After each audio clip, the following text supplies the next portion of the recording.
आगे बढ़ते मुतनाज़ा बयानात देने में माहिर तेलंगाना के बीजेपी रुकन पार्लियामेंट स्वयं बापू राव ने एक और सनसनीखेज बयान दिया है।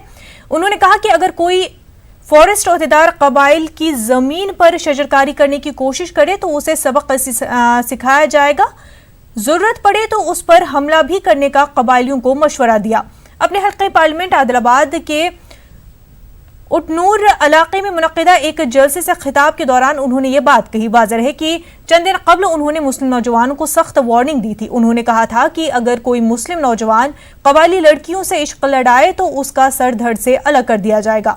एक जानिब वज़ीर-ए-आज़म नरेंद्र मोदी सबका साथ, सबका विकास और सबका विश्वास की बात करते हैं, जबकि उन्हीं की पार्टी के एक रुकन पार्लियामेंट हमेशा मुतनाज़ा बयानात देते आ रहे हैं। ఎవరు భయపడవలసిన అవసరం లేదు। ఎవరు కూడా దాదాలు ఒక్కడే ఒకవేళ ఫారెస్టులు వస్తే అడ్డం పడండి, లేకుంటే తన్నుడు కూడా చేయండి, ఏం కాదు। లేకుంటే కష్టమైతది, మన జాతి బతుకులు కష్టమైతది, మన జాతిని అనగదొక్కడానికి ప్రయత్నం చేస్తాను కేసీఆర్। కాబట్టి ఎట్టి పరిస్థితుల్లో కూడా మీరు భయపడొద్దని కూడా నేను రేపటి నుంచి ఎక్కడన్నా కానీ చెట్లు పెడితే అవి పీకి పడేయండి, ఎవరేం చేస్తారో నేను చూస్తా। అసలు కూడా మీరు భయపడద్దని కూడా ఈ సందర్భంగా మీకు విజ్ఞప్తి చేసి చెప్తున్నాను। మీరందరూ కూడా अलर्ट గా ఉండాలా। उत्तर प्रदेश से ताल्लुक़ रखने वाले 38 साल नौजवान की हिम्मत की तारीफ जितनी भी की जाए कम है। सुनील चौहान नामी नौजवान अपने भाई के साथ संगमुत्रा एक्सप्रेस ट्रेन में सफर कर रहा था। इस दौरान वरंगल के करीब उसका पैर फिसल गया और वो ट्रेन के नीचे गिर गया। ये वाकया बीती रात का है। नीचे गिरने के बाद उसके पेट पर गहरे जख्म आए, छोटी आंत बाहर निकल गई। उसके बावजूद ये नौजवान रात के अंधेरे में हिम्मत का मुजाहरा करते हुए 11 किलोमीटर पैदल चलकर हसनप्रति रेलवे स्टेशन पहुंच गया।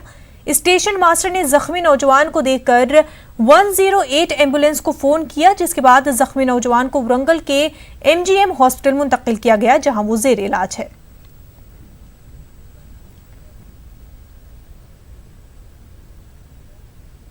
इस वक्त बड़ी खबर आ रही, वंदे मातरम को मुल्क का कौमी तराना बनाने की मांग की गई है। बीजेपी लीडर अश्वनी उपाध्याय की जानिब से ये मांग की गई है। इन्होंने मफाद आमा की अर्जी दाखिल की। अश्वनी उपाध्याय दिल्ली हाईकोर्ट से रुजू हुए हैं। अर्जी गुजार अदालत से इस जिम्न में अहकामात भी चाहते हैं। जनगण मन और वंदे मातरम को फरोग देने की कौमी पॉलिसी हो, अर्जी गुजार ने अपनी अर्जी में कहा है। उन्होंने साथ ही साथ कहा है कि स्कूलों में दोनों नगमों को लाजमी कर दिया जाए। इस सिलसिले में पॉलिसी वज़ा करने की भी हुकूमत को हिदायत दे अदालत। अर्जी गुजार ने अपनी अर्जी में तमाम बातें कही हैं। सुशील पांडे हमारे साथ फोन लाइन पर जुड़े हुए। इसके अलावा अर्जी गुजार की जानिब से क्या कुछ कहा गया है, बताइएगा सुशील। जी देखिए शना, फिलहाल अश्वनी उपाध्याय जो एडवोकेट है, उन्होंने दिल्ली हाई कोर्ट में एक जनहित याचिका दाखिल की है। उस जनहित याचिका में उन्होंने मांग की है कि तमाम शिक्षण संस्थानों में जनगण मन और वंदे मातरम को कंपलसरी किया जाए और एक फिलहाल इस मामले में एक कमेटी बनाई जाए जो इसको रिकमेंड करे। हालांकि उन्होंने ये भी कहा है कि सभी शिक्षा मंत्रालय द्वारा एक गाइडलाइन जारी किया जाए कि जितने भी शिक्षण संस्थान हैं, जितने भी सरकारी संस्थान हैं, वहां पर जनगण मन कंपलसरी बनाया जाए। इससे पहले शना सुप्रीम कोर्ट ने एक फैसला दिया था। उस फैसले में कहा गया था कि जब भी सिनेमा घरों में सिनेमा शुरू होगा तो उससे पहले जनगण मन बजाया जाएगा। लेकिन अब फिलहाल जो याचिका दाखिल की गई है दिल्ली हाई कोर्ट में, उसमें देश भर के तमाम शिक्षण संस्थानों में, चाहे वो विद्यालय हो या चाहे वो मदरसे हो, चाहे वो क्रिश्चियंस विद्यालय हो, उन तमाम जगहों पर इनको कंपलसरी किया जाए, ऐसा फिलहाल दिल्ली हाई कोर्ट से मांग की गई है और इसके लिए केंद्र से डायरेक्शन देने की भी बात कही गई है।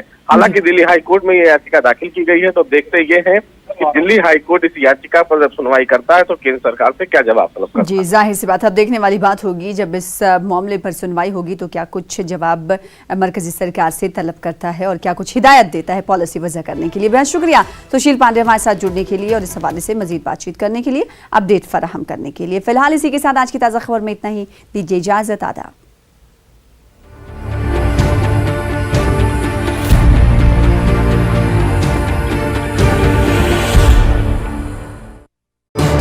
इस न्यूज को पेश करने में ताउन कर रहे हैं रूप मंत्र